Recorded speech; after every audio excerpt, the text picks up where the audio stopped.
오늘 또 저희가 난해구절 연구를 한 시간 더 나가겠습니다. 오늘은 저희가 조금 가벼운 주제 네 가지랑 다음에 중요한 주제 한 가지, 이렇게 5가지를 다뤄보도록 하겠습니다. 난해구절 연구 5가지 문제에 대해서 오늘 좀 살펴보겠습니다. 첫 번째 문제는요, 이게 성경을 자세하게 이제 안 읽어보시는 분들은 잘 모르고 넘어가실 수도 있는데, 자세하게 읽어보다 보면 이거 조금 이상한데 이런 부분이 나오죠. 그러니까는 이 단계들이 있는 것 같아요. 처음에 성경을 그냥 잘 모르고 처음에 읽을 땐 대충대충 쭉쭉쭉 읽잖아요. 그때는 성경에 어디에 문제가 있는지 잘 모릅니다. 그러다가 이제 어느 정도 신앙 연차도 쌓이고 조금 자세히 읽기 시작하면 뭔가가 비슷한 문맥에서 서로 다른 말을 하는 것 같이 보이는 구절들이 보인다. 이제 그런 게 시작이 됩니다. 특히 이 구약 같은 경우에는 역사서에 그런 게 많죠. 비슷한 역사를 이제 이 역대기와 열왕기가 다른 관점으로 기록하고 있잖아요. 그러면 보면은 비슷한 역사, 비슷한 시기, 비슷한 사람에 대한 말씀인데 다른 증언을 하는 것처럼 보이는 구절들이 나옵니다. 그러면은 이거 왜 이러지? 이거 모순 아닌가? 이제 그렇게 생각될 때가 있고요. 그러다가 이제 성경을 더 많이 연구하게 되면, 공부하게 되면 그게 모순이 아니라 다 이유가 있구나, 이런 걸 이제 찾아서 알게 됩니다. 첫 번째, 이 여호야김의 통치 기간이 몇 년인가, 이걸 좀 보려고 하는데요. 비슷한데 약간 다르게 되어 있습니다. 열왕기하 24장 8절은 이렇게 되어 있어요. 여호야김은 통치하기 시작할 때 18세였으며 18살, 그는 예루살렘에서 석 달 동안 통치하였더라. 그의 어머니의 이름은 누사이며 그녀는 예루살렘에서 엘나난의 딸이더라. 그러니까는 이제 18살 때부터 통치하기 시작해서 석 달 동안 통치했습니다. 근데 이제 역대기하 36장 9절에 이제 같은 문맥이에요. 같은 내용을 담고 있는데 이렇게 되어 있습니다. 여호야김은 통치하기 시작할 때 8세더라. 그가 예루살렘에서 석 달 열흘 동안 통치하며 주께서 보시기에 악한 것을 행하였더라. 이렇게 되어 있습니다. 그러니까 열왕기하 24장과 역대기하 36장이 같은 시기 같은 사람에 대한 진술인데 서로 다른 기간을 말하고 있어요. 2가지 문제가 있죠. 첫째는 여호야김이 통치하기 시작한 것은 몇 살인가? 열왕기하 24장에서는 18살부터였다고 얘기하고 역대기하 36장에서는 8살부터였다고 얘기하고 있고요. 이게 첫 번째 문제고, 두 번째 문제는 통치한 기간 며칠인가? 열왕기하 24장은 석 달이라고 얘기하고 역대기하 36장은 석 달 열흘이라고 얘기합니다. 차이가 2가지 부분에서 차이가 나는 거죠. 그래서 이제 어떤 사람들은, 비평적인 세상 학자들은 이 성경은 그냥 인간의 책에 불과하다, 모순이 많다, 이런 주장을 합니다. 성경 제대로 안 읽어봐서 그런 주장하는 거죠. 여호야김에 관한 자세한 사실이 열왕기하 24장에 기록되어 있는데요. 제가 배경을 위해서 열왕기하 24장 10절부터 16절까지 한번 쭉 읽어보면요. 그때 바벨론 왕 느부갓네살의 신하들이 예루살렘을 대적하러 올라와 그 도시를 에워쌌더라. 바벨론 왕 느부갓네살이 그 도시를 대적하러 오고 그의 신하들이 그곳을 에워싸니 유다 왕 여호야김이 자기 어머니와 신하들과 통치자들과 직무 수행자들과 함께 바벨론 왕에게 나아가므로 바벨론 왕이 자신의 통치 제8년에 그를 붙잡으니라. 느부갓네살이 주께서 말씀하신 대로 주의 집의 모든 보물과 왕의 집의 보물을 거기서 가져가고 이스라엘 왕 솔로몬이 만들어 주의 성전 안에 둔 모든 금기구들을 잘라 산산조각 내었으니 또 그가 온 예루살렘과 모든 통치자들과 모든 강한 용사들 곧 10,000명의 포로들과 모든 기술자들과 대장장이들을 사로잡아 갔으므로 그 땅 백성 중에서 가장 가난한 부류의 사람들 외에는 하나도 남지 아니하였더라. 그가 여호야김을 바벨론으로 사로잡아가고 왕의 어머니와 아내들과 그의 직무 수행자들과 그 땅의 강력한 자들을 예루살렘에서 바벨론으로 포로로 사로잡아갔으며 바벨론 왕이 모든 용사 7,000명과 기술자들과 대장장이 1,000명 곧 강건하여 전쟁에 적합한 모든 자를 바벨론으로 포로로 데려갔더라. 이렇게 되어 있습니다. 이게 이제 배경인데요. 아주 중요한 단서를 주는 말씀이 예레미야서 13장 18절에 있는데요. 이렇게 되어 있습니다. 이게 사극을 많이 보신 분들은 딱 직감적으로 이게 모순이 아니다, 이걸 알 수 있는데요. 예레미야서 13장 18절에 이렇게 됐어요. 왕과 왕비에게 말하기를 너희의 권력들이 내려가되 심지어 너희 영광의 왕관도 내려가리니 너희 자신을 낮추고 앉으라 하라. 이렇게 되어 있습니다. 여호야긴은 북왕국 이스라엘의 왕으로 여호야김의 아들입니다. 여호야긴은 8세, 8세에 통치하기 시작했지만 그의 아버지인 여호야김이 사망하기까지 10년 동안 즉위를 하지는 못했을 겁니다. 그래서 아버지인 여호야김이 사망한 후에 아들인 여호야긴이 즉위해서 석 달 정도 이제 실제로 통치했을 겁니다. 여호야김이 바벨론으로 끌려갈 때 여호야긴도 함께 끌려갔을 것이고요. 이 기간 10년 동안 왕비인 여호야긴의 어머니가 통치하다가 이제 왕위를 아들인 여호야긴에게 넘겨주었을 겁니다. 그래서 통치 기간 불일치는 그가 실제로 붙잡힌 날과 바벨론으로 끌려간 날의 차이로 인해서 나온 거예요.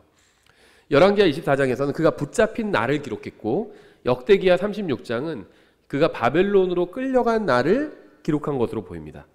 그래서 통치를 시작한 지 석 달 만에 붙잡혀 갔고 100일 만에 이제 끌려갔을 겁니다. 완전히. 그래서 이런 날짜의 차이가 있는 것을 오히려 이 차이가 있는 것은 성경의 모순이 아니라 오히려 역사적으로 살펴보면 이때 당시에 북왕국 이스라엘이 멸망할 때잖아요. 그래서 통치가 정상적으로 이루어지지 못했어요. 아버지가 먼저 폐위되고 아들이 어린 나이 8살에 통치를 시작했는데 실제적인 통치를 못했겠죠. 그럼 누가 하죠? 수렴청정을 했겠죠. 그래서 왕비가 했을 겁니다. 그리고 10년간 통치하다가 이제 아들이 18살이 되니까 이제 통치권을 넘겨줬겠죠. 그래서 이런 차이들이 있다는 겁니다. 이건 뭐 그 역사에 대한 지식이 많은 사람이 보면 그렇게 모순되는 말들이 아니에요. 실제로 바벨론으로 실제 통치는 석 달을 했을 겁니다. 근데 바벨론으로 끌려가기까지 열흘이 있었을 거예요. 그래서 완전히 폐위되기까지가 기간이 있었을 겁니다. 우리도 최근에 두 번 겪었죠. 대통령이 탄핵되면 직무가 정지하죠. 그런데 헌법재판소에서 탄핵 선고가 나와야 이제 대통령직에서 파면이 되는 거죠. 그 기간이 뭐 석 달 정도 걸리고 뭐 그러잖아요. 4달 걸리기도 하고 100일 걸리기도 하고. 그럼 실제 통치 기간이 3년이었다. 어디는 이렇게 나올 수도 있고요. 어디는 3년하고 뭐 석 달이었다. 이렇게 나올 수도 있는 거죠. 그런 차이라고 보시면 됩니다. 그러니까 실질적인 통치는 석 달이었을 겁니다. 그런데 여러 가지 절차상 끌려가고 뭐 이런 절차가 한 열흘 걸렸을 겁니다. 그래서 아마 이거는 이 당시의 역사적인 어떤 자료들을 찾으면 정확하게도 나올 겁니다. 이게 훨씬 더 현실적이죠. 지금 바벨론으로 끌려가는 입장인데 딱 오늘까지 통치하고 오늘 끝나고 오늘 끌려가고 그러지는 않아요. 기간이 있다는 겁니다. 그렇죠? 예, 두 번째는 예수님께서 하신 말씀 중에 기록되지 않은 것들도 있습니다. 이제 거기에 대한 말씀이 사도행전 20장 35절에 나오는데요. 이렇게 되어 있습니다. 내가 너희에게 모든 것을 보여주되 곧 너희가 마땅히 이렇게 수고하여 약한 자들을 지원해야 하며 또 주 예수님께서 하신 말씀들 즉 주는 것이 받는 것보다 더 복되도다 하신 그분의 말씀들을 기억해야 함을 보여주었노라 하니라. 복음서에 보면 예수님께서 주는 것이 받는 것보다 더 복되도라고 말씀하신 게 나오지 않습니다. 사복음서 어디를 봐도 나오지 않아요. 주는 것이 받는 것보다 더 복되도다. 이런 말씀은 복음서에는 기록되어 있지 않아요. 하지만 사도 바울은 주님께서 이런 말씀을 하셨다면서 인용했죠. 이런 구절이 문제라고 생각하는 이유는 예수님께서 하신 모든 말씀이 복음서에 기록되었다고 생각하기 때문입니다. 하지만 성경은 분명하게 예수님께서 하신 모든 말씀이 성경에 기록된 것은 아니라고 증언하고 있어요. 그러니까 우리에게 필요한 말씀만 기록하고 있고요. 만약에 필요한데 복음서에서 기록하지 않은 경우는 이렇게 다른 책, 사도행전에서 사도가 인용함으로써 그 말씀이 결국은 사도행전에 기록이 된 거죠. 예, 그래서 성경은 이렇게 말씀하고 있죠. 예수님께서 행하신 모든 다른 일들도 많으므로 만일 그것들이 낱낱이 기록된다면 세상 그 자체도 기록된 책들을 담을 수 없을 줄로 나는 생각하노라. 아멘. 많은 행위를 하셨고 많은 말씀하셨는데 그것들이 다 기록된다면 성경의 양이 정말 너무 방대해진다. 이렇게 얘기하고 있는 거죠. 그래서 딱 우리에게 필요한 말씀만 하나님께서 기록하게 하신 겁니다. 그리고 어떤 게 빠졌어요. 그러면 이렇게 사도행전에서 추가로 기록하게 하신 거예요. 그래서 결국은 이 말씀이 성경에 예수님께서 하신 말씀이지만 복음서가 아닌 사도행전에 기록이 된 거죠. 저는 그게 이유가 있다고 생각합니다. 이 주는 것이 받는 것보다 더 복되도다. 이게 사실은 쉬운 말씀은 아니에요. 그리고 굉장히 영적으로 성숙해야, 성장해야 또 이해할 수 있는 말씀입니다. 우리가 세상에선 다 받는 게, 얻어오는 게 이득이지 내가 주는 게 뭐가 그렇게 이득이겠어요. 근데 이게 나이가 들면서 약간은 알게 되는 것 같아요. 제가 최근에 이제 뭐 요즘 유튜브에서 쇼츠 같은 거 정말 많이 밀어주거든요. 쇼츠 정말 짧잖아요. 어떤 짧은 거 10초, 길어봐야 1분, 뭐 이런 식이잖아요. 짧은 영상을 대량으로 유튜브에서 올리는데 노출시키고, 오히려 긴 영상 보는 것보다 유튜브 영상 시청 시간이 사람들이 늘었다고 합니다.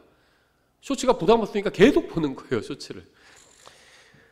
그래서 저도 쇼츠를 막 이것저것 보게 되는 경우들이 있는데요. 이제 뭐 인생에 대한 그런 것도 있고, 근데 어떤 중년에 대해서 이야기하면서 그러더라고요.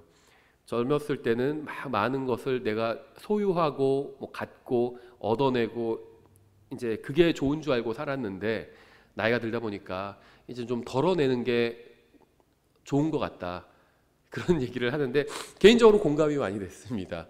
그래서 좀 덜어내고 다른 사람 주기도 하고 이런 게 나쁜 게 아닌 것 같아요. 좋은 것 같아요.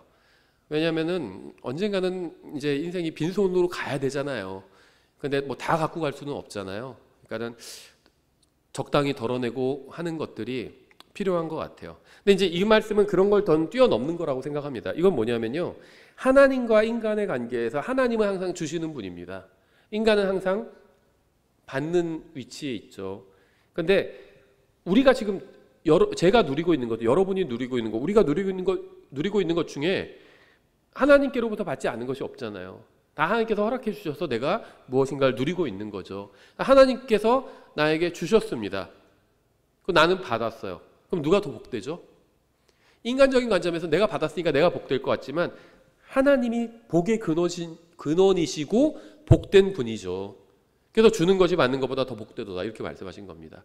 하나님은 주시는 분인데 훨씬 복된 자의 자리에 앉으신 거예요.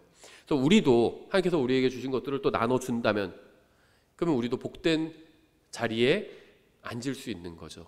그래서 저는 이 말씀이 굉장히 의미 있는 말씀이라고 생각하고요. 정말 주님께서 복음서에 기록되지 않은 것이 안타까워서 딱 사도행전에 넣으신 말씀이라고 이렇게 생각을 합니다. 그래서 이 말씀은 복음서에 기록된 적은 없지만 예수님께서 평소에 이렇게 하셨던 말씀인 것 같아요. 그래서 이것을 이제 바울이 뭐 누가나 다른 사람에게 들었겠죠. 사도행전의 기록자는 누가죠. 그래서 다른 사람에게 듣고 이 말씀을 기록한 것 같습니다. 세 번째, 성경에 보면 영 안에서 결박되었다라는 표현이 나오는데요. 이게 과연 성령님께서 행하시는 일인가 좀 생각해 볼 필요가 있습니다. 사도행전 20장 22절에 이렇게 되어 있습니다.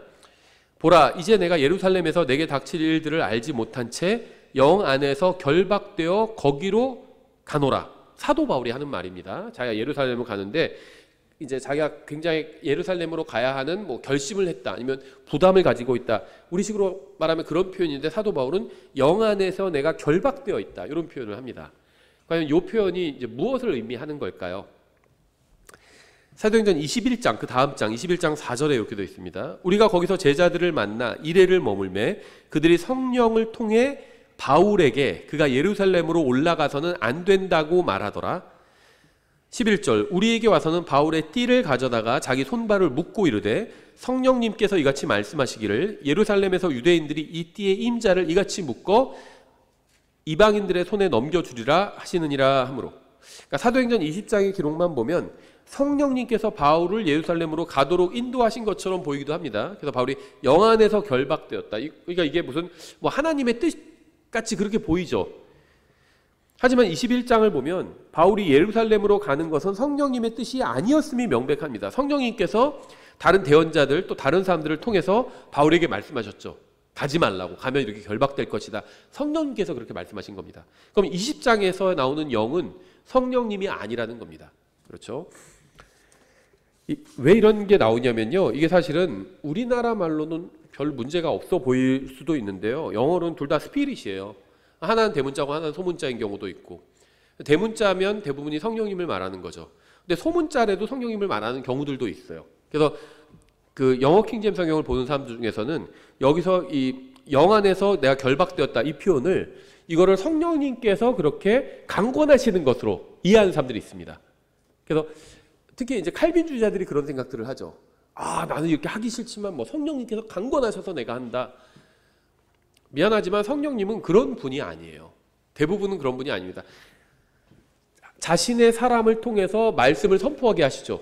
그래서 그 말씀을 듣게 하십니다. 그럼 그 말씀을 들은 사람이 선택하게 하십니다. 그래서 막 억지로 하게 하시는 분은 아니라는 겁니다. 원하는 마음을 주실 수는 있어요. 근데 원하는 마음을 주시는 게 아니라 그냥 하기 싫은 사람을 막 억지로 하게 하지는 않으신다는 겁니다. 가장 중요한 게 구원이잖아요. 근데 구원도 억지로 받게 하지는 않으시잖아요. 그러면 다른 사역들을 억지로 하게 하지는 않으신다는 거예요. 아마 그런 얘기를 들어보신 적 있을 텐데요. 특히 이제 예정론 믿는 우리나라 장로교 목사들 그런 얘기를 합니다. 막 운명론 믿는 거죠. 사주팔자 믿는 거랑 똑같다고 봐요, 저는. 아, 자기는 뭐 목사가 되기 싫었는데 하나님께서 강제로 자기를 목사가 되게 하셨다. 그래서 어디 가서 사업하는데 뭐 다 망하게 하시고 자기가 사업을 잘못했으니까 망한 거죠. 그리고 그 하나님께서 망하게 하셔서 자기를 뭐 늦은 나이에 신학교를 가게 하시고 목사가 되게 하셨다. 그래서 자기는 뭐 지금도 하기 싫다. 도망가려고 하는데 성령님께서 자기를 막 억지로 결박해서 막 자기를 데려가신다. 사역의 길로. 전 100% 거짓말이라고 생각합니다. 성령님은 그런 분이 아니에요. 저는 감사합니다. 제가 하나님 말씀 가르칠 수 있게 하나님께서 환경을 주셨다는 게 너무 감사해요. 제가 아무리 하나님 말씀을 가르치려고 해도 교회로 모인 사람이 아무도 없으면 할 수가 없어요. 먹고 살아니까 다른 일을 해야 합니다. 그런데 사람들이 모여서 같이 교회를 이루게 하셨잖아요. 가르칠 수 있는 강단도 주셨고요. 연구할 수 있는 방도 주시고요. 자료들도 또 구할 수 있게 해주시고요. 주셨잖아요. 또 인터넷도 할 수 있게 해주시고요. 하나님 말씀 가르치고 선포할 수 있게 해주셨습니다. 예, 저는 그게 너무 감사해요. 하나님 말씀은 가르치고 싶거든요. 선포하고 싶거든요. 저는 강한 원함이 있어요. 때로는 너무 힘들다 뭐 이렇게 생각할 때도 있지만 기본적으로는 하나님 말씀을 선포하고 가르치는 게 너무 즐겁습니다. 하나님께 감사드려요. 이런 기회를 저에게 아무것도 아닌 정말 저 같은 사람한테 허락해 주셨다는 걸 너무 감사를 드립니다. 예, 사도행전 20장에서 이 영안에서 결박되었다는 것은 그냥 바울이 자기 영안에서 결박된 겁니다. 이 스피릿은요 영으로 번역할 수도 있죠. 또 정신으로 번역하기도 합니다. 일반 세상에서도 그렇죠. 그래서 스포츠 같은 거에서 스피릿 뭐 이렇게 나오는 건 정신을 말하는 거예요. 옛날에 아디다스인가 나이키인가 광고에서 그렇게 뭐 바디, 소울, 뭐 스피릿 이런 비슷한 표현들을 썼는데요. 그게 이제 영을 말하는 게 아니라 영혼 몸을 말하는 게 아니라 정신을 말하는 겁니다. 뭐 스포츠 정신 같은 거. 그러니까 바울이 자기가 예루살렘에 가야겠다고 강하게 결정한 겁니다. 그런데 21장에서 성령님께서 사람을 통해서 막으신 거예요. 그래서 이 당시에 대언자들이 있었죠. 사도행전에 종종 나오죠. 이 사람들이 바울한테 막 대언을 하잖아요. 그리고 또 예언하는 처녀들도 나와서 막 바울에게 예언을 하죠. 가면 안 된다고. 예. 그런데도 바울이 어떻게 했죠? 갔죠. 하나님의 뜻을 어기고 갔습니다. 그 결과 어떻게 됐죠? 24장 27절이죠. 그러나 2년 뒤에 보르가오 베스토가 벨릭스의 자리로 오매 벨릭스가 유대인들에게 기쁨을 주기 위해 바울을 결박한 채로 두니라. 결국 결박이 됐습니다. 예언 그대로 성취됐죠. 대언자들이 예언했죠. 바울의 띠를 가져다가 자기를 묶으면서 이 띠의 주인이 이렇게 결박되리라 예언했어요. 무슨 말이죠? 가지 말라는 겁니다. 가면은 바로 잡힐 것이다. 성령님께서 그게 알려주셨는데도 갔어요. 그래서 가가지고 그렇게 결박된 채로 2년 그렇게 시간을 거기서 예루살렘에서 보내게 됩니다. 물론 감옥에서도 찬양하고 뭐 서신서도 쓰고 복음 전할 수 있겠지만 감옥 밖에서는 더 잘할 수 있겠죠. 더 많이 복음 전할 수 있겠죠. 근데 그 기회가 막힌 겁니다. 우리 인생에서 그럴 때가 있어요. 저도 돌이켜보면 내가 어떻게 좀 더 했으면 더 많은 사람에게 복음을 전하고 하나님 말씀 가르치고 할 수 있었을 텐데 제가 뭔가 잘못 판단을 해서 그렇게 되지 못한 경우들도 있거든요. 그런 것들은 잊지 않고 있어요. 그래서 나 다음번에 그런 일이 비슷한 기회가 오면 절대 그땐 내가 실수하지 말아야지. 잘못된 판단을 하지 말아야지. 그 잘못된 판단 하나로 막 1년간 허송생활 할 때도 있고 어떤 사역이 막 2년, 3년이 늦어질 때도 있어요. 예. 그래서 정말 이때 당시에 하나님의 말씀이 아직 신약 성경이 완성되지 않았기 때문에 하나님께서 여전히 대언자들을 통해서 말씀을 하신 거죠. 지금은 성경이 완성되어 있잖아요. 그래서 우리가 성경을 부지런히 연구해야 합니다. 그 이유가 뭐냐면 시간을 낭비하지 않기 위해서 성경의 시간을 써야 돼요. 하나님의 뜻이 무엇인지, 정말 내가 어떻게 하는 게 더 좋은 건지, 어떻게 하는 게 정말 시간을 가장 아끼는 건지, 하나님 말씀대로 하고 어떻게 하는 게 내가 돌아가지 않는 건지. 저도 인생에서 그런 길이 너무 많았어요. 돌이켜보면 돌아간 길이 너무 많았습니다. 여기 갔다가 아닌가 봐 하고 막 다시 돌아와서 시간 낭비한 거예요. 예, 그래서 바울의 이해도 좋은 저에게 본보기를 준다고 생각합니다. 예, 이것은 모순이나 그런 것이 아니라, 이상한 구절이 아니라 바울이 자기 영으로 그렇게 했다는 겁니다. 뭐 영만 나오면 다 그게 성령님의 영이다 이렇게 생각하는 사람들이 있는데요, 절대 그렇지 않습니다. 예, 네 번째, 노아는 8번째 사람인가 10번째 사람인가 좀 생각해 볼 필요가 있는데요, 베드로후서 2장 5절 이렇게 되어 있죠. 옛 세상을 아끼지 아니하시고 하나님을 따르는 자들의 세상에 홍수를 내리실 때 오직 의의 선포자인 8째 사람 노아를 구원하셨으며, 이렇게 말씀하고 있는데요. 그런데 성경을 좀 아는 사람은 노아가 왜 8번째 사람일까 이런 생각을 하게 되는데요, 창세기 5장에 이제 계보가 나오죠. 창세기 5장 3절, 제가 부분 읽겠습니다. 3절, 6절, 9절, 12절, 15절, 18절 이런 식으로 사람 이름이 나오는 데만 한번 읽어볼게요. 아담이 130년을 살며 자기 모양대로 자기 형상에 따라 아들을 낳아 그 이름을 셋이라 하였고, 그럼 아담이 첫 번째, 셋이 두 번째죠. 셋은 105년을 살며 에노스를 낳았고, 세 번째죠. 에노스는 90년을 살며 게난을 낳았고, 게난이 네 번째 사람이죠. 게난은 70년을 살며 마할랄레를 낳았고, 다섯 번째죠. 마할랄렐은 65년을 살며 야렛을 낳았고, 야렛은 162년을 살며 에녹을 낳았고, 에녹이 일곱 번째 사람이에요. 에녹은 65년을 살며 무두셀라를 낳았고, 무두셀라는 187년을 살며 라멕을 낳았고, 라멕은 노아를 낳은 뒤 595년을 살며 아들 딸들을 낳았더라. 그러면 창세기 5장에 의하면 노아는 아담으로부터 10번째 사람입니다. 그러니까 창세기 5장과 베드로후서 2장이 모순처럼 보이는 이유는 문맥을 이해하지 못했기 때문인데요, 베드로후서 2장의 문맥은 아담으로부터 이어진 세대가 구원받은 사람의, 아담으로부터 이어진 세대가 아니라 구원받은 사람의 수를 말하는 겁니다. 그러니까 아담으로부터 계보를 따지면 노아가 10번째 사람이지만 구원받은 사람, 방주에 들어간 사람의 수를 따지면 딱 8번째 사람입니다. 방주에는 노아가 탔고 3명의 아들이 탔죠. 그럼 남자 4명이죠. 또 노아의 아내가 있고 아들 셋의 아내들이 있죠. 그러면 결국 8명이 탔습니다. 남자 넷, 여자 넷, 8명이 탔죠. 방주에 탄 마지막 사람은 노아였던 겁니다. 창세기 7장 15절에 이렇게 되어 있어요.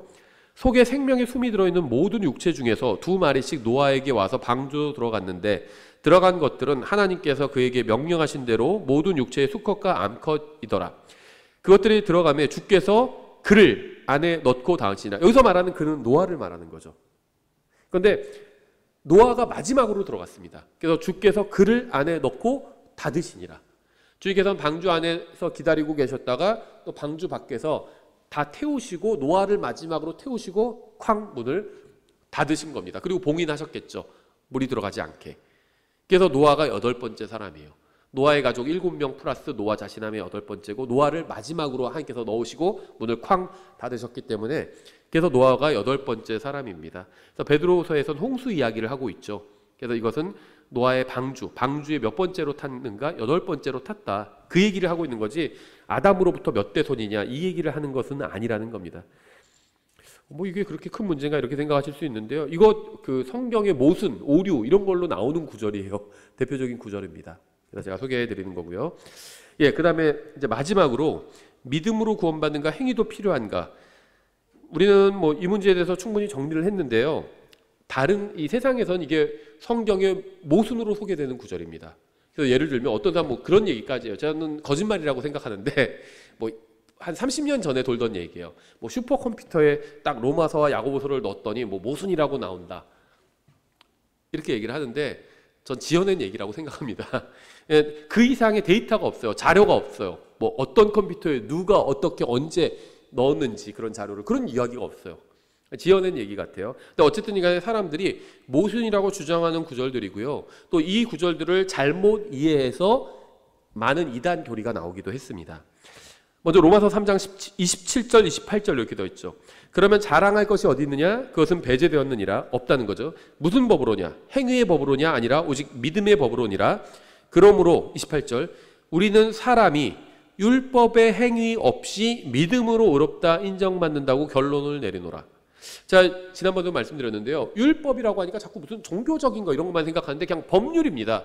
법. 다시 말하면 법이에요. 율법 이퀄 법이라고 보시면 돼요. 법률 율자의 법법자잖아요. 법입니다. 그냥 법이에요. 근데 어떤 법이냐?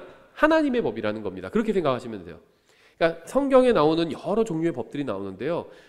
그냥 법이라고 하면 대부분 하나님의 법이다 이렇게 보시면 돼요. 그럼 어차피 그 안에 이스라엘 백성에게 주신 계명들이 있는 거죠. 그걸 우리가 보통 율법이라고 부르죠. 10계명, 그 다음에 레위기에 있는 뭐 몇백 개의 계명들, 이걸 우리가 보통 율법이라고 부르죠. 그게 있고 또 성경에 보면 여러 가지 법들이 있습니다. 로마서에서 여러 법들이 소개되어 있죠.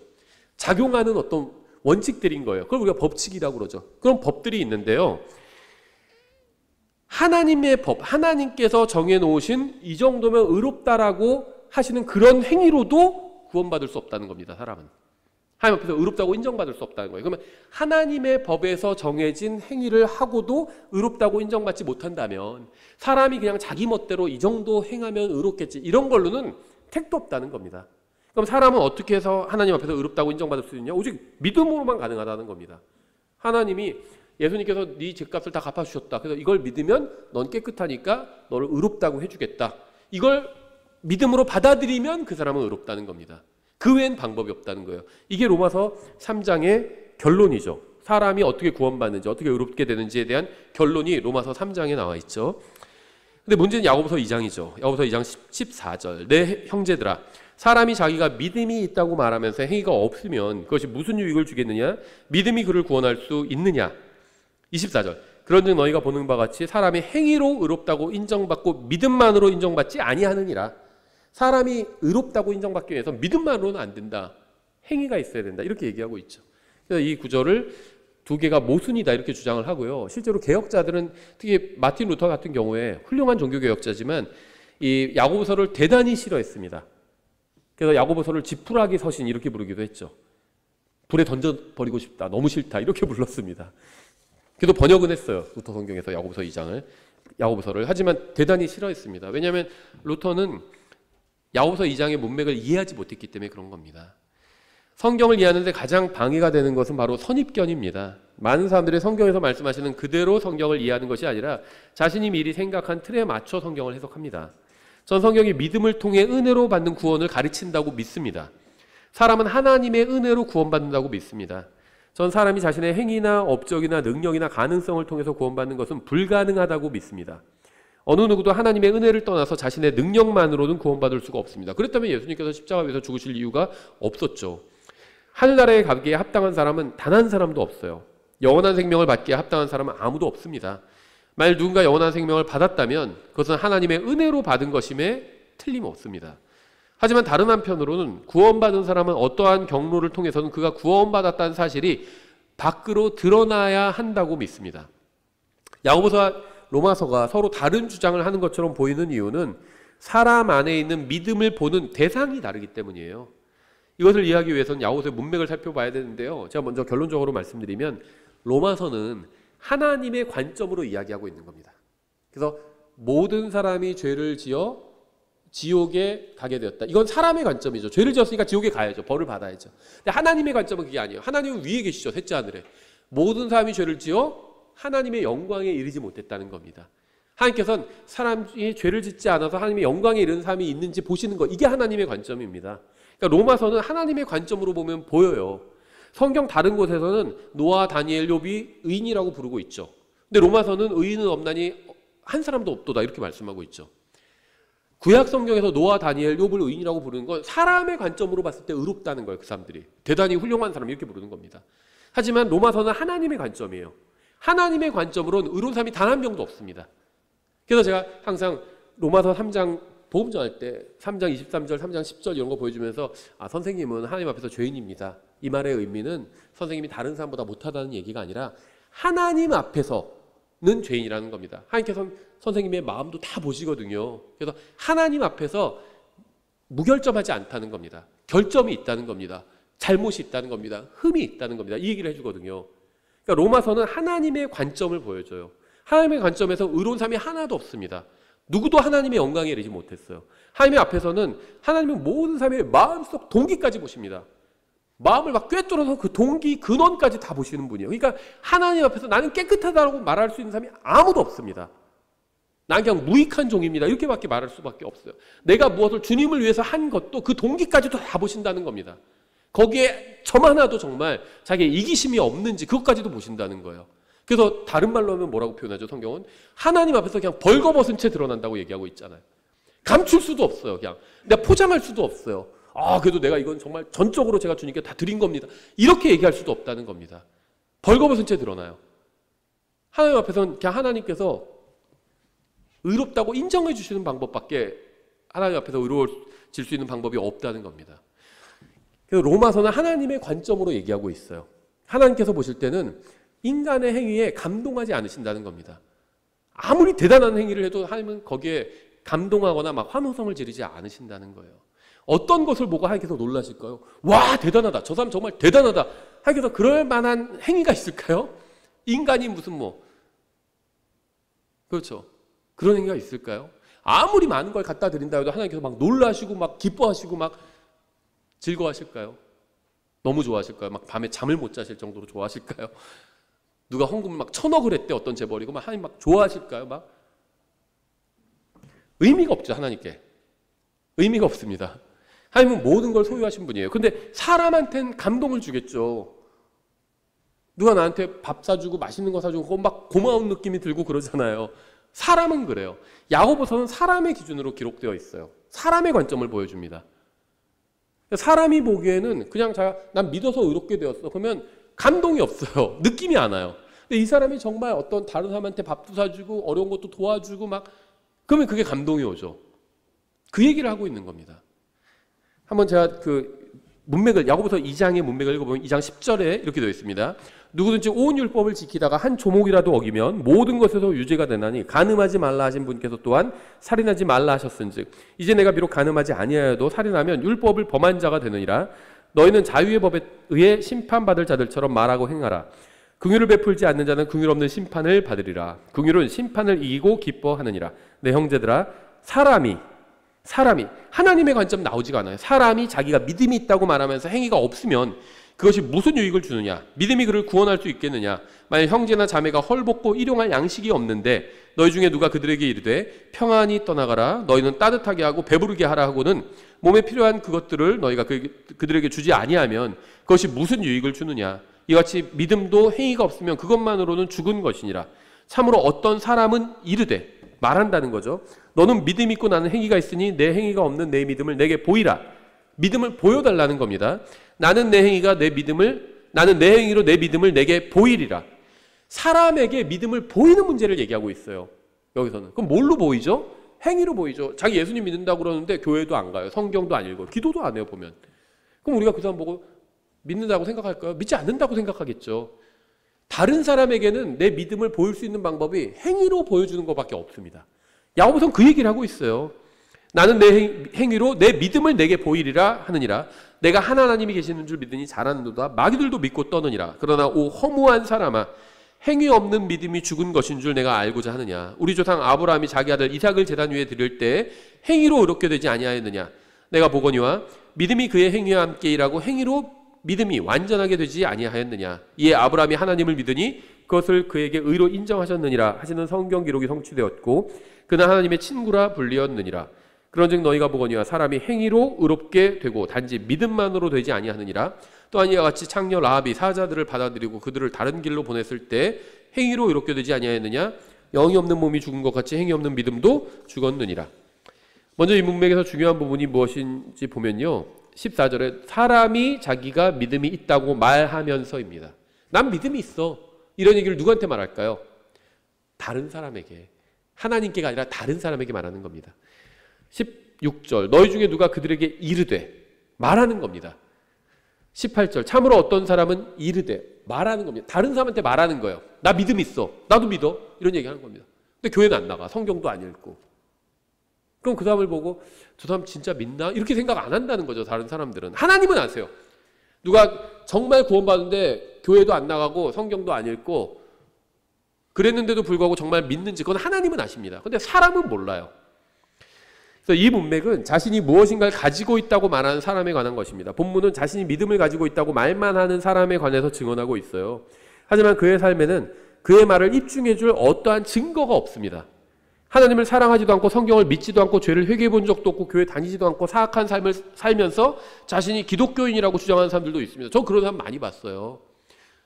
막 다른 사람 협박하고요. 막 잡아다가 감금하고요. 막 그러면서도 자기 기독교인이라고 하는 거예요. 신기하더라고요. 네, 다른 사람한테 막 협박해요. 폭력을 행사하고. 그러면서도 자기가 기독교인이래요. 그럼 그런 사람을 보고는 다른 사람이 봤을 땐 기독교인이다 이렇게 생각 안 하는 거죠. 야고보서 2장은 그러한 사람들에게 말만 하지 말고 행위를 통해서 말을 입증해 보이라고 도전을 주고 있는 겁니다. 말하는 것이 아니라 믿음으로 일하는 것을 보고 싶다고 하는 거예요. 그리스도인의 삶을 풍요롭게 하는 것은 단순한 고백이 아니라 열매입니다.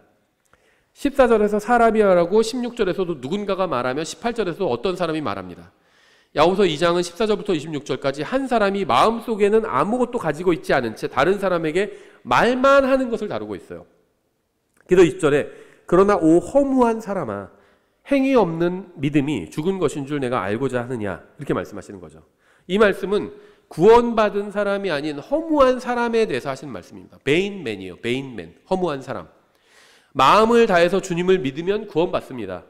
하지만 마음속에는 진정한 믿음이 없으면서 입으로만 신앙 고백의 말을 하는 것은 아무런 유익이 없어요. 야 나도 믿어 나도 믿어 그냥 말만 하는 것 의미가 없다는 겁니다. 여기서 허무하다는 것은 이 사람의 신앙 고백은 믿음이 들어가 있지 않은 베인, 허무하다, 빈 말일 뿐이라는 겁니다. 이 베인이란 말이요 성경에서 허무하다라고도 번역됐고 비어있다라고도 번역됐어요. 말은 있지만 안에 믿음이 없는 것이 바로 빈 말입니다. 베인 워드. 빈 말을 하는 사람이 바로 베인맨, 허무한 사람인 겁니다. 그러니까 우리 언제 한번 밥 한번 먹자. 한국에서 그런 말 하면 그건 인사한 거잖아요. 그냥 실제 의미 있는 말은 아니잖아요. 진짜 의미 있으려면 몇 월 몇 시 뭐 일정 어떻게 돼. 그때 우리 만나서 어디서 밥 먹자. 그렇게 약속해야 그게 실제 의미 있는 말이죠. 근데 야 언제 한번 밥 한번 먹어. 이 말은 그냥 빈 말이잖아요. 그게 베인 워드, 빈 말입니다. 그 베인 워드를 하는 사람이 베인맨이에요. 허무한 사람. 믿음이 없는 겁니다. 이걸 뭐라고 하냐? 19절이요. 내가 한 하나님이 계시는 줄 믿으니 잘하는도다. 마귀들도 믿고 떠느니라. 마귀들도 하나님을 믿고 있습니다. 그들도 하나님은 한 분이라는 사실을 머리로는 알고 있어요. 그들은 한 분이신 하나님께서 존재하신다는 사실은 믿고 있습니다. 이러한 사실을 지적하면서 이어지는 말씀이 바로 20절이에요. 그러나 오 허무한 사람아 행위 없는 믿음이 죽은 것인 줄 내가 알고자 하느냐. 20절을 19절의 문맥으로 이해해야 합니다. 마귀들은 하나님의 존재를 믿고 있지만 그것이 전부일 뿐입니다. 마귀들의 믿음은 구원받게 하는 믿음이 아니죠. 야고보는 바로 이런 믿음만을 가지고 있는 사람을 책망하고 있는 겁니다. 왜냐하면 마귀들도 가지고 있는 그런 믿음은 죽은 믿음이기 때문이에요. 고린도전서 15장 1절부터 2절 어떻게 되어 있는지 아시죠? 또한 형제들아 내가 너희에게 선포한 복음을 너희에게 밝히 알리노니 너 역시 그 복음을 받았으며 또 그 가운데 서 있느니라. 너희가 만일 내가 너희에게 선포한 것을 기억하고 헛되이 믿지 아니하였으면 여기서 헛되이가 in vain입니다. 그러니까 허무한 말이라는 건 그 의미가 없는 말이에요. 허무한 믿음은 믿음이 없는 겁니다. 허무한 사람은 믿지 않는 사람이에요. 그래서 헛되이가 바로 vain입니다. 헛되이 믿지 아니하였으면 in vain이에요. 또한 그 복음으로 구원을 받았느니라. 그러니까 진짜 믿음, 믿는 것의 반대가 헛되이 믿는 겁니다. 믿음이 있는 사람의 반대가 허무한 사람인 거예요. 성경에 의하면. 여기서 복음을 헛되이 믿지 않았다면 구원받게 됩니다. 하지만 헛되이 믿으면 구원받지 못하고 허무한 사람이 되고 맙니다. 그래서 지금 야고보서에서 이걸 강조하고 있는 거예요. 진짜 믿는 거, 헛되이 믿는 거 말고 이런 말들을 강조하고 있는 거예요. 로마서엔 그런 말이 없어요. 왜냐하면 로마서는요 하나님의 관점으로 기록되어 있어요. 하나님 누가 믿으면 하나님께서 보십니다. 믿는 거예요 그 사람이. 아무런 행위가 없어도. 로마서 4장에서 오히려 아브라함과 다윗의 예를 들면서 행위가 없어도 믿음만으로 하나님 앞에서 의롭게 되었다 이렇게 얘기하고 있죠. 하나님 앞에서는 입증할 필요가 없어요. 하나님은 딱 보시고 넌 진짜 믿음이 있구나 넌 아니구나 하나님은 아십니다. 하나님은 마음을 보시니까. 사람들은 몰라요. 그래서 야고보서 2장은 헛된 말, 헛된 마음, 헛된 사람 이런 말들이 나오는 겁니다. 허무한 사람 이런 말이 나오는 거예요. 사람이 보기엔 말만 해, 저 사람. 이러면 집에 무슨 금괴가 무슨 1톤이 있다고 얘기하면서 항상 그냥 밥 사달라고 그러고 지갑 깜빡하고 안 갖고 왔는데 그러면 누가 믿어 이걸? 한두 번이면 믿겠지만 계속 그러면 자기 뭐 통장에 100억이 있다고 그러면서 야, 다 근데 오늘 3만 원만 꺼줘 뭐 이러면 그 말을 누가 믿어? 야고보서는 그걸 다루고 있는 거예요. 말로는 믿는다고 하고 집에 엄청난 게 있다고 하는데 실제로는 보니까 아무것도 없어. 그러면 그 사람 말을 믿을 수가 없다는 거죠. 근데 그런 경우에도 로마서 같은 경우에는 하나님께서는 보신다는 겁니다. 보시니까 진짜 있어. 근데 야고보서는 사람의 관점으로 보니까 이 사람 말로는 잘 믿는다고 부자라고. 근데 실제로는 항상 사람들한테 막 끌어만 다니면 누가 그 사람 부자라고 생각해요? 자, 말로는 믿는다고 그러는데 실제로는 믿음을 보인 적이 없어. 전도하는 것도 본 적도 없고 뭐 교회 가는 것도 본 적도 없고 성경 읽는 것도 본 적도 없고 기도하는 것도 본 적도 없고. 그럼 누가 그 사람을 보고 믿는 사람이라고 생각하겠느냐? 그 얘기를 하고 있는 겁니다. 야고보서는 사람이 보는 얘기를 하고 있는 거예요. 고린도 교회는 마치 마귀가 하나님을 믿었던 것처럼 하나님을 믿은 사람들도 있었습니다. 마귀는 하나님의 존재는 믿었지만 그분 앞에 나와서 회개하지 않았고 주님을 신뢰하지도 않았고 자신의 인생을 주님께 내어드리지도 않았습니다. 고린도 교회는 복음의 내용을 머리로는 이해했지만 자신의 죄를 회개하고 마음으로 주님을 믿지 않는 사람들도 있었습니다. 예수님께서 십자가 위에서 돌아가셨다는 사실을 믿는다고 해서 구원받는 것은 아닙니다. 예수님께서 부활하셨다는 사실을 믿는다고 해서 구원받는 것도 아니에요. 그러니까 예수님의 죽음과 부활은 역사적 사실입니다. 단순히 역사적 사실을 믿는다고 해서 사람이 구원받게 되는 것이 아닙니다. 많은 기독교인들이 착각하고 있어요. 이게 뭐냐면 그럼 이건 지적 동의입니다. 마귀는 지적 동의 상태에 있는 거 인정해요. 그냥 그거는. 그래, 예수님 하나님이지 뭐. 예수님 그래 십자가 위에서 돌아가셨어. 그냥 그거 인정하는 겁니다. 그건 성경이 말씀하시는 믿음이 아니에요. 야고보서는 바로 이런 주제를 다루고 있는 겁니다. 이러한 역사적 사실을 믿고도 구원받지 못할 수도 있어요. 구원받기 위해서는 역사적 사실과 하나님의 존재를 믿는 것으로는 부족합니다. 반드시 하나님 앞에 나와서 자신의 죄를 회개하고 예수 그리스도의 십자가 대속을 믿어야 합니다. 내 죄 때문에 돌아가셨다. 십자가 위에서 내 죄값을 갚아주셨다. 예수님께서 그냥 십자가에서 죽으신 것이 아니라 내 죄값을 갚아주셨다. 그렇게 믿는 게 예수님을 믿는 겁니다. 하나님의 존재는 믿지만 자신의 죄를 회개하지도 않고 하나님의 말씀대로 살지 않으려고 하는 것은 마귀와 같은 종류의 믿음을 가지고 있는 겁니다. 마귀도 하나님은 알아요. 하나님의 존재도 믿고. 근데 회개는 하지 않아요. 성경은 이러한 믿음을 헛된 믿음이라고 부르고 있는 겁니다. 과자 속에 요즘 뭐 질소가 가득하다고 하잖아요. 공기만 가득해 그냥 과자 속에. 딱 열어보니까 과자는 그냥 아래 10% 정도 조금만 있고. 그럼 허무하잖아요. 그걸 얘기하는 거예요. 믿음이 있다고 하는데 없어 보니까 그 10%도 없고 그냥 과자에 정말 질소만 가득해. 그런 상태라는 겁니다. 많은 사람들이. 다시 야고보서 지금 개신교회도요. 저는 그런 사람들 넘쳐난다고 생각하고요. 불행하게도 지금 독립침례교회가 한국에도 지금 30년 됐거든요. 자녀가 태어나요. 여기서. 태어나서 평생 다닌 교회가 독립침례교회인 경우들도 있어요. 그렇죠? 그런 경우에 이 헛된 믿음을 가지고 있는 경우가 많아요. 복음을 하도 많이 들어서 자기 믿는다고 생각하지만 실제 자기가 죄를 회개해 본 적도 없고 예수님을 자기 개인의 구원자로 받아들여 본 적도 없는 사람이 넘쳐납니다. 독립침례교회도. 14절 다시 야고보서 2장으로 돌아가서 내 형제들아 사람이 자기가 믿음이 있다고 말하면서 행위가 없으면 그것이 무슨 유익을 주느냐? 믿음이 그를 구원할 수 있겠느냐? 많은 사람들이 이 구절을 오해해서 행위 구원을 가르친다고 생각했습니다. 하지만 이 구절 어느 부분에서도 행위로 구원받을 수 있다거나 믿음 플러스 행위로 구원받을 수 있다 이런 말은 하고 있지 않아요. 오히려 이 구절의 뒷부분에서 믿음이 그를 구원할 수 있겠느냐라는 질문을 합니다. 이게 핵심이에요. 사람은 믿음으로 구원받습니다. 행위가 없으면 구원받지 못한다는 게 아니라 믿음이 그를 구원할 수 있겠느냐 이렇게 묻고 있어요. 구원하는 것은 믿음이지 행위가 아니기 때문에 이런 질문을 하는 겁니다. 어느 시대에 누구도 행위로 구원받을 수 있는 사람은 없습니다. 모든 사람이 믿음으로 구원받고요. 그렇게 믿음으로 구원받은 사람은 하나님을 기쁘시게 하는 선한 행위를 하게 됩니다.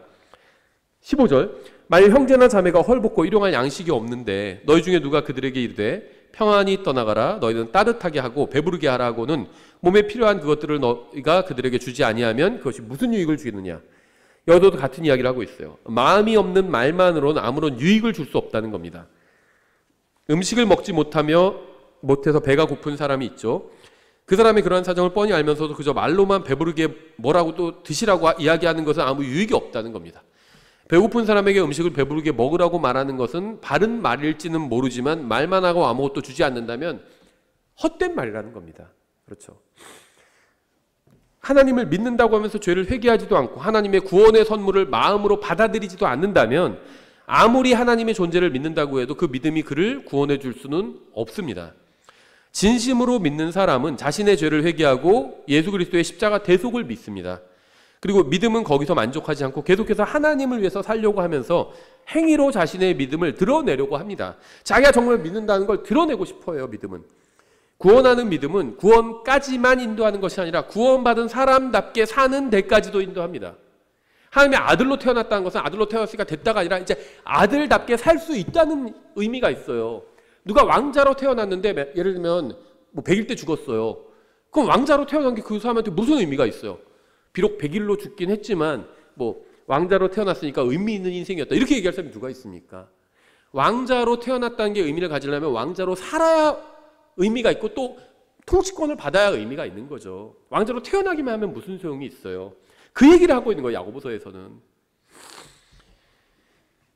만약 누군가 구원받지 못했다면 그것은 복음을 머리로만 이해하고 마음으로 믿지 않았기 때문입니다. 17절 이와 같이 믿음도 행위가 없으면 그것만으로는 죽은 것이니라. 이 구절은 믿음을 통해서는 구원받을 수 없고 행위를 통해서 구원받을 수 있다고 가르치지 않습니다. 이 말씀은 행위 구원을 가르치는 구절이 아니에요. 이 말씀이 가르치고 있는 진리는 사람들 앞에서는 행위가 없으면 믿음도 없다는 의미입니다. 18절 참으로 어떤 사람은 이르되 너는 믿음이 있고 나는 행위가 있으니 내 행위가 없는 내 믿음을 내게 보이라. 나는 내 행위로 내 믿음을 내게 보이리라 하느니라. 믿음을 보여줄 수 있는 유일한 방법은 행위를 보여주는 것입니다. 믿음은 행위를 만들어내기 때문에 믿음이 있다면 행위를 보여줄 수가 있습니다. 믿음은 보이지 않는 것들의 실체예요. 히브리서 11장 1절 이제 믿음은 바라는 것들의 실체요 보이지 않는 것들의 증거니 우리는 하나님의 은혜로 구원받았습니다. 하지만 우리는 은혜를 눈으로 볼 수는 없어요. 우리는 믿음을 통해 구원받았습니다. 하지만 믿음은 그 자체로는 눈에 보이지 않습니다. 오직 행위를 통해서만 믿음을 볼 수 있어요. 하나님께는 그냥 믿음을 보여드릴 수 있어요. 내가 아무것도 가진 것이 없어서 그렇지 주님 정말 제가 모든 것을 주님께 드리고 싶습니다. 하나님은 그 마음을 아십니다. 맞아, 넌 네가 지금 가진 게 없어서 나에게 아무것도 주지 않지만 네가 많이 가지고 있다면 정말 너는 모든 걸 나에게 다 주었을 거야. 하나님은 그걸 아실 수 있죠. 근데 사람은 모른다는 겁니다. 사람은. 그걸 야고보서가 이야기하고 있는 거예요. 우리는 믿음을 통해 은혜로 구원받았죠. 그래서 야고보서 2장 18절에서 참으로 어떤 사람은 이르되 너는 믿음이 있고 나는 행위가 있으니 내 행위가 없는 내 믿음을 내게 보이라. 나는 내 행위로 내 믿음을 내게 보이리라 하느니라. 이렇게 말씀하시는 겁니다. 만약 우리가 진실한 믿음을 가지고 있다면 사람들은 그것을 볼 수 있을 겁니다. 만약 우리가 예수님을 믿는다고 하면서도 아무런 행위를 보이지 못한다면 헛된 믿음을 가지고 있어서 구원받지 못한 것이든지 아니면 구원은 받았지만 영적으로 전혀 성장하지 못한 것이든지 둘 중 하나겠죠. 19절 내가 하나님이 계시는 줄 믿음이 자라는도다 마귀들도 믿고 떠느니라. 여기서 하나님을 믿는다는 것은 지적 동의를 의미합니다. 머리로만 그렇게 동의한다는 거예요. 마귀들도 하나님의 존재에 대해서는 지적으로 동의합니다. 헛된 믿음은 믿음이 아닌 것처럼 지적 동의는 믿음이 아닙니다. 마귀들은 하나님을 믿지만 믿지 않고 있는 것과 같아요. 교회 다니는 많은 사람이 하나님의 존재에 대해 지적으로 동의하지만 그분을 전적으로 신뢰하면서 살지는 않고 있습니다. 물론 지적 동의가 잘못된 것은 아닙니다. 먼저 지적으로 동의하지 않으면 결코 믿을 수도 없죠. 지적 동의가 없이는 믿음도 없습니다. 문제는 지적 동의가 믿음이라고 착각하는 데서 옵니다. 로마서 10장 17절 그런즉 이와 같이 믿음은 들음에 의해 오며 들음은 하나님의 말씀에 의해 오느니라. 믿음은 들음에 의해 오고 들음은 하나님의 말씀에 의해 옵니다. 단순히 하나님의 말씀을 듣는 것은 믿음이 아닙니다. 그것은 단순히 믿음을 얻기 위한 통로일 뿐이에요. 지적 동의는 믿음이 아닙니다. 하지만 지적 동의 없이는 믿음도 없어요. 그러니까 하나님의 말씀을 듣는 것은 믿음이 아닙니다. 하지만 하나님의 말씀을 듣지 않으면 믿음도 오지 않죠. 다시 야고보서 2장으로 돌아가서 20절에 그러나 오 허무한 사람아 행위 없는 믿음이 죽은 것인 줄 내가 알고자 하느냐. 지적 동의는 믿음은 아니지만 믿음을 만들어 줄 수는 있습니다. 말씀을 듣는 것도 믿음이 아니지만 믿음을 만들어 줄 수는 있는 것과 같죠. 이제 믿음은 바라는 것들의 실체요 보이지 않는 것들의 증거니 이렇게 얘기하고 있죠. 드러나는 일을 통해 그것을 만들어낸 믿음이 있다는 사실을 알 수 있습니다. 이 히브리서 11장 1절은요 믿음의 정의하는 구절이 아니에요. 많은 사람들이 믿음을 정의한다고 생각하는데 그렇지 않습니다. 차라리 믿음의 정의는 요한복음 1장 12절이에요. 믿음은 받아들이는 것, 이렇게 설명해 주고 있잖아요. 히브리서 11장 1절은요. 드러나는 일을 통해서 그것을 만들어내는 믿음이 있다는 사실을 알 수 있다는 겁니다. 믿음의 증거에 대해서 믿음의 어떤 역할에 대해서 얘기하고 있어요. 믿음은 바라는 것들의 실체요.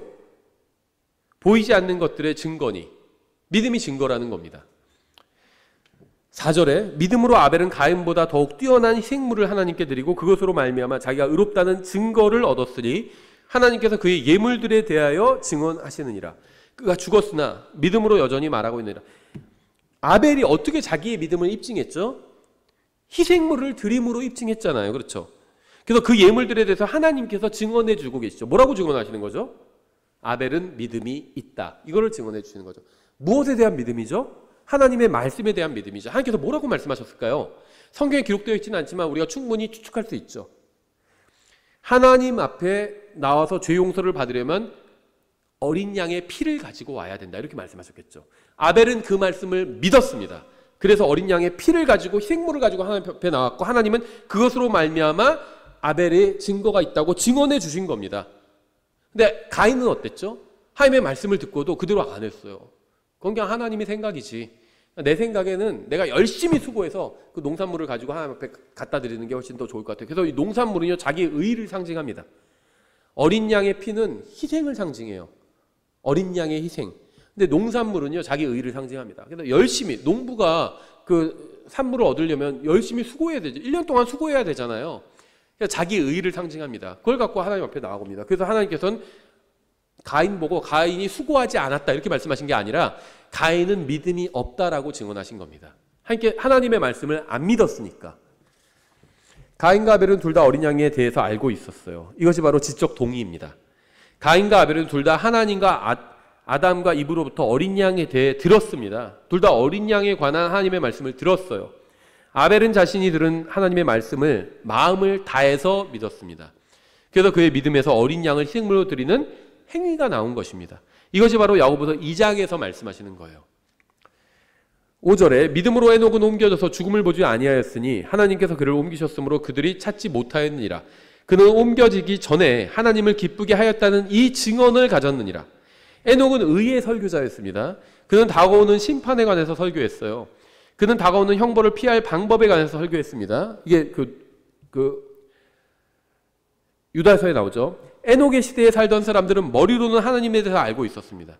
그들은 하나님께서 아담과 이브에게 어떻게 행하셨는지 알고 있었고 가인에게 어떻게 행하셨는지 알고 있었어요. 그들은 하나님의 심판에 관해서 알고 있었습니다. 그들은 하나님께서 어떻게 어린 양의 가죽으로 아담과 이브에게 겉옷, 코트를 만들어 주셨는지도 알고 있었습니다.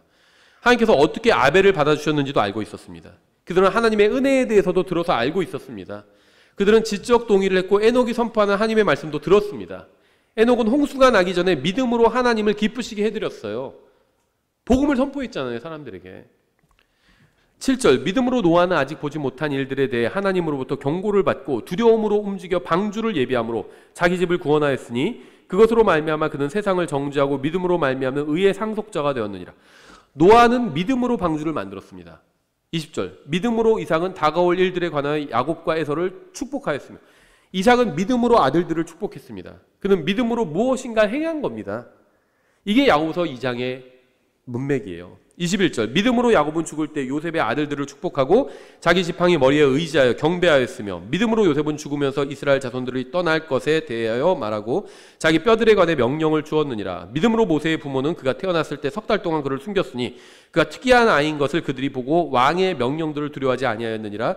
믿음으로 모세는 나이가 들었을 때 파라오의 딸의 아들들이라 불리는 것을 거절하고. 야고보서의 문맥이요. 이 히브리서 10장도 믿음으로 무엇을 했고, 야고보서가 그 얘기를 하고 있는 겁니다. 너도 믿음이 있다고 그랬지. 그럼 모세도 믿음으로 했고, 아브라함도 믿음으로 뭘 했고, 이삭도 믿음으로 뭘 했으니까 너도 믿음으로 뭘 하는 걸 보여줘. 그 얘기입니다. 야고보서 2장은. 로마서의 문맥이 아니에요. 로마서는 딱 그냥 하나님께서 보실 때 너는 구원 아니야. 이걸 선택하실 때 하나님께서 행하시는 일을 믿음으로 받아들이는 사람은 그냥 선택하신다는 겁니다. 그 사람 그냥 의롭다고 해주신다는 거예요. 하나님의 관점을 보여줘요. 근데 야고보서는 하나님의 관점이 아니라 사람들의 관점, 히브리서의 관점이에요. 믿음으로 뭘 했고 그걸 보여달라는 겁니다. 우리 조상들은 다 믿음으로 뭘 했어. 근데 너도 그랬니? 그게 야고보서의 관점이라는 겁니다. 그래서 이들이 가지고 있던 믿음은 단순한 지적 동의나 헛된 믿음이 아니라 마음을 다하여 믿는 진정한 믿음이었어요. 그래서 인생이 달라졌던 겁니다. 이 세상에서 순례자로 그렇게 이 세상을 지나쳐 갈 수 있었던 겁니다. 히브리서 11장에 나오는 믿음의 사람들이. 그래서 성경이 말씀하시는 믿음은 단순히 하나님의 말씀을 들어서 무엇인가를 알고 있는 것이 아니라 자신이 들은 것을 믿고 그대로 행하는 것입니다. 만약 무엇인가를 듣고도 그대로 행하지 않는다면 그건 믿음이 없는 겁니다. 따라서 자신이 믿음을 가지고 있다고 하면서 아무런 행위가 없다면 그는 진실을 말한 것이 아니에요. 나도 믿어. 한데 그렇게 하지 않는다면 그거는 믿지 않는 겁니다. 왜냐하면 믿음은 반드시 행위를 동반하기 때문입니다. 그래서 저는 이런 식으로 표현합니다. 믿음이 자동차라면 행위는 엔진이다. 엔진이 없는 자동차. 그거는 그 자동차 폐차장 가면 있겠죠. 엔진 다 드러낸 거. 근데 그걸 보고 야 자동차다 이러지는 않아요. 그렇죠? 자동차다 그럴 수도 있어요. 근데 우리가 의미하는 실제 사람이 타고 다니고 그런 자동차는 아니라는 거죠. 자동차에는 엔진이 있어야 돼요. 근데 엔진이 자동차는 아니에요. 우리가 자동차를 타고 어디를 가죠? 엔진을 타고 가지는 않아요. 그렇죠? 엔진만으로는 아무 소용이 없습니다. 자동차여야 해요. 근데 그 안에는 자동차에는 엔진이 있습니다. 근데 세워져 있는 차도 저희 차도 지금 지하에 주차되어 있거든요. 그 안에 엔진이 있지만 아직 자동차의 기능을 하고 있지는 않아요. 그냥 서 있을 뿐입니다. 그게 겉으로 보는 믿음이에요. 엔진이 안 보여요. 근데 실제로 그 자동차를 굴러가게 하는 거는 엔진인 거죠. 그 얘기를 하고 있는 겁니다. 하나님께서 겉모습만 딱 봐도 아세요. 아 이거 새 차구만. 그 안에 뭐 몇백 마리짜리 엔진이 있구만. 하나님은 아십니다. 근데 우리는 몰라요. 그래서 중고차 사러 가면 어떡하죠? 다 열어보잖아요. 그리고 막 시동도 걸어보고 이거 엔진 이거 다 나간 거 아니야? 뭐 시동도 걸어보고. 그게 야고서입니다. 우리는 시동도 걸어보고 막 다 뜯어보고 막 검사도 바라보고 차 들어서 밑도 봐야 되고 사람은 그래야 돼요. 하나님은 딱 보고 아시는 겁니다. 그게 로마서예요. 야고보서는 다 한번 들어보는 겁니다. 엔진도 한번 보고 시동도 걸어보고. 따라서 자신이 믿음을 가지고 있다고 하면서 아무런 행위가 없다면 그는 진실을 말한 것이 아닙니다. 믿음은 행위를 동반합니다. 고린도전서 15장 2절 너희가 만일 내가 너희에게 선포한 것을 기억하고 헛되이 믿지 아니하였다면 역시 그 복음에 의해 구원을 받았느니라. 헛되이 믿었다는 것은 진심으로 믿지 않았다는 거죠. 헛되이 믿지 않는 것이 바로 마음을 다해 믿는 겁니다. 그러니까 헛되이 믿는 것, 이거의 반대말이 사도행전 8장 36절 37절에 나와 있죠. 그들이 계속해서 길을 가다가 어떤 물에 다다르며 내시가 이르되 보라 여기 물이 있으니 무엇이 내가 침례받는 것을 방해하겠냐 하므로 빌립이 이르되 만약에 내가 마음을 다하여 믿으면 받을 수 있느라. 이게 뭐죠? 마음으로 믿으면. 마음으로 믿는 게 뭐죠? 그게 그냥 정상적으로 믿는 겁니다. 믿을 때 우리는 마음으로 믿는 거예요. 그렇죠? 근데 이거를 그렇게 표현하고 있는 겁니다. 이거 마음으로 믿는 것, 마음을 다해서 믿는 것의 반대말이 헛되이 믿는 겁니다. 헛된 믿음에는 행위가 없어요. 하지만 마음을 다한 믿음엔요 행위가 담겨 있습니다. 그렇죠? 에베소서 2장 8절 너희가 믿음을 통해 은혜로 구원을 받았나니 그것은 너희 자신에게서 난 것이 아니요 하나님의 선물이니라.